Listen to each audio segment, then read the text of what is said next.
warahmatullahi wabarakatuh. Waalaikumsalam warahmatullahi wabarakatuh. Baik, perkenalkan nama saya Yuda Ferdiansa dan rekan saya Dewi Hidayati dan Adelia, dan Laviola belum masuk. Di sini kami akan mempresentasikan hasil kerja kelompok kami, yaitu tentang materi manajemen risiko dan strategi.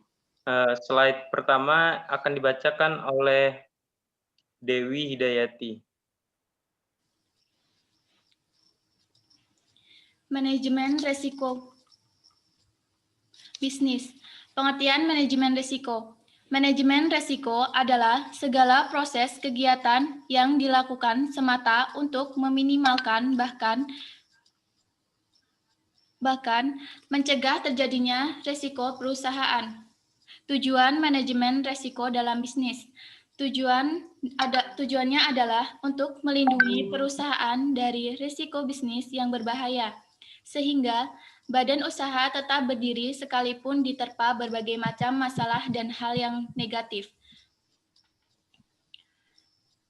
Pengertian dan tujuan manajemen strategis.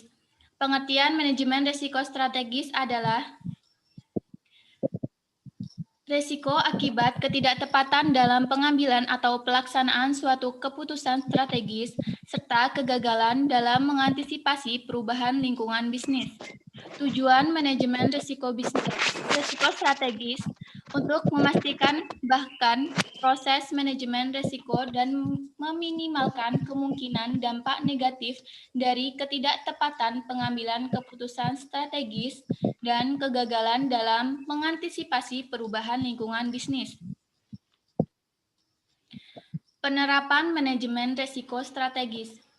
Bagi perusahaan yang ideal minimal terdiri dari yang pertama, kebijakan dan prosedur manajemen risiko serta menetapkan limit risiko. Yang kedua, sistem pengendalian intern. Yang ketiga, adanya pengawasan aktif Dewan Komisaris dan Direksi.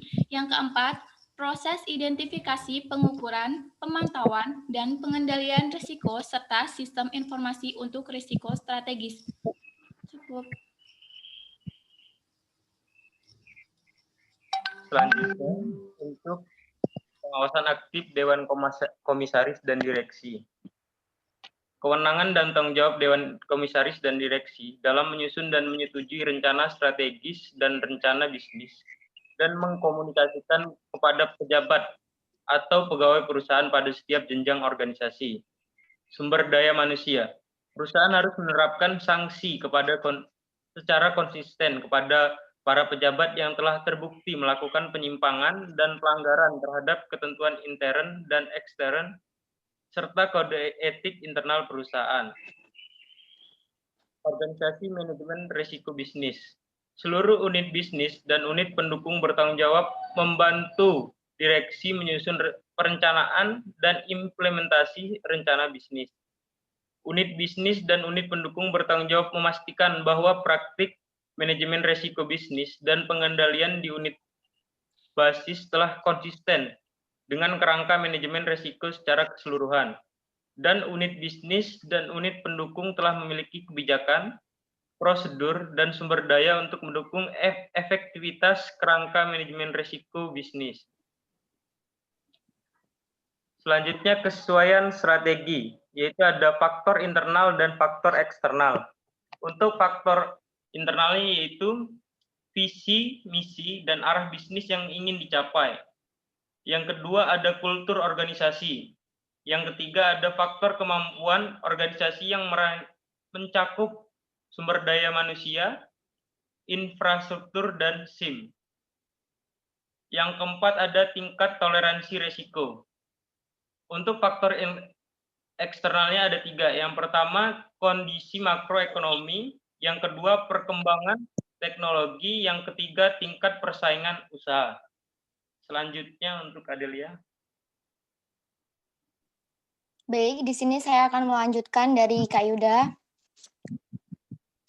Selanjutnya yaitu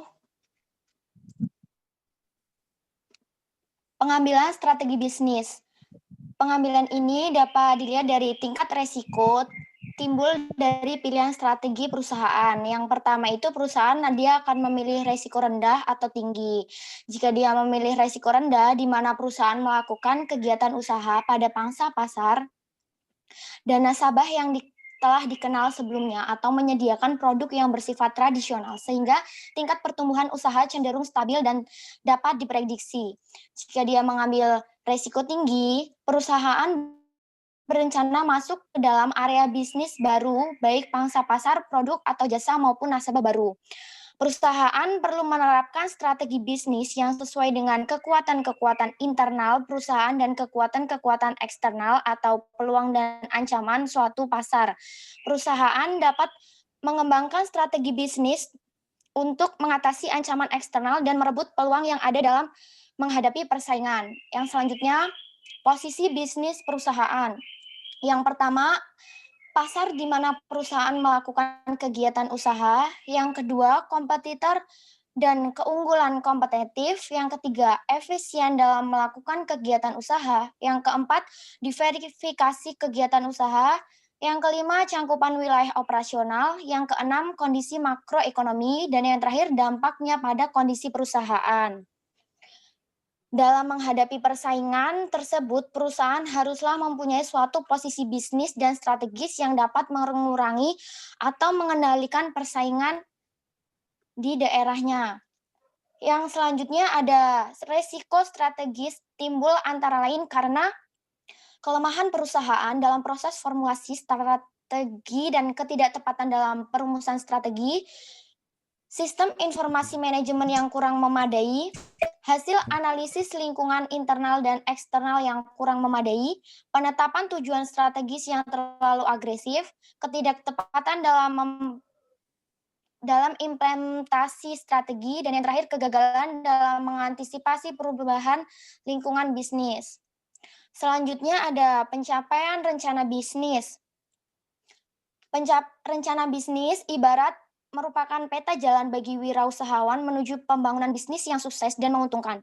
Setiap wirausahawan yang sudah membuka usaha atau akan meluncurkan suatu usaha membutuhkan sebuah rencana bisnis yang dibuat dengan baik berdasarkan fakta untuk meningkatkan peluang keberhasilannya. Akan memperlihatkan keberhasilan atau kegagalan kinerja perusahaan. Oleh karena itu, perlu senantiasa dimonitor realisasi rencana bisnis perusahaan.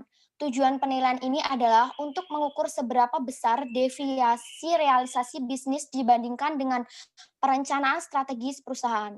Mungkin cukup, saya kembalikan kepada moderator.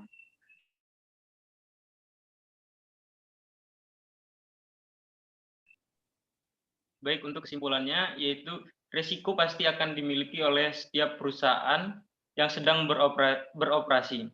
Untuk meminimalisir risiko yang akan timbul, maka perusahaan harus memiliki manajemen risiko dan strategis yang mampu mengatur sehingga tidak akan mengganggu proses kinerja perusahaan.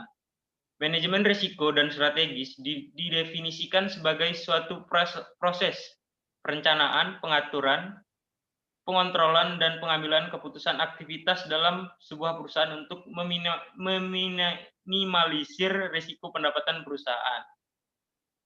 Ada sesi tanya jawab nggak, Miss? Ada yang mau tanya nggak?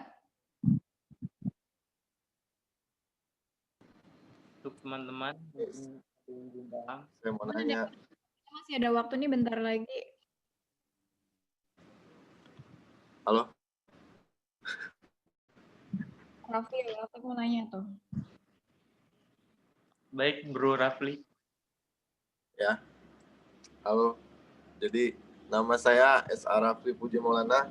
Di sini saya mau bertanya, jadi bagaimana membangun strategi manajemen risiko yang baik? Terima kasih.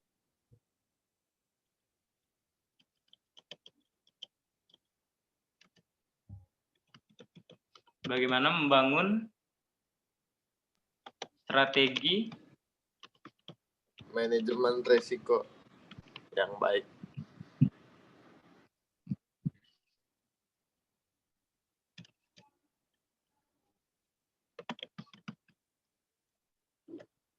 Untuk rekan-rekan ada yang mau menjawab? Laviola atau Adelia? Ada yang tanya lagi nggak? Kalau nggak sempat jawab di sini, nanti jawab di forum diskusi kita ya. Baik, Miss. Dikumpulkan dulu aja penanyanya.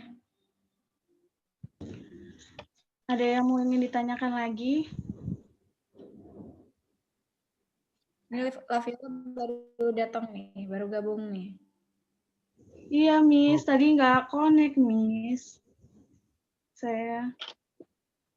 Oke, iya yang lainnya.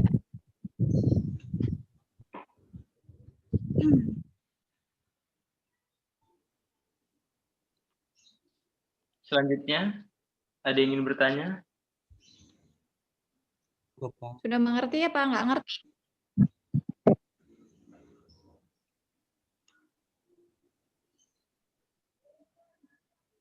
Lilis nanya nggak, Lilis? Saya mau nanya, Miss. Oke.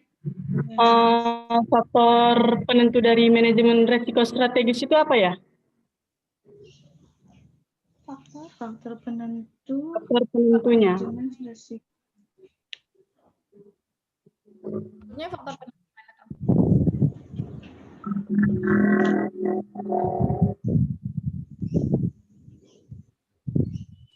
Miss, kalau mau jawab sekarang nggak apa-apa. Mau jawab? Mau jawab di forum diskusi dulu ya. Oh, diskusi aja. Bukan pertanyaannya dulu ya.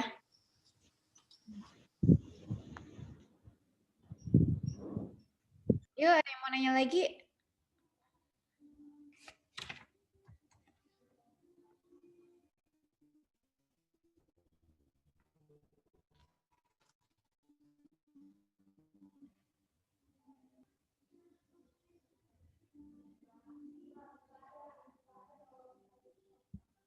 Ada yang mau ditanyain nggak, Johan? Belum, Miss. Agustio? Cukup, Miss. Sofi? Tidak, Miss. Oke. Kita capture dulu ya. Habis itu kita end meeting. Habis itu kita mulai meeting lagi ya. Biar nanti kalau pas saya menjelaskan nggak keputus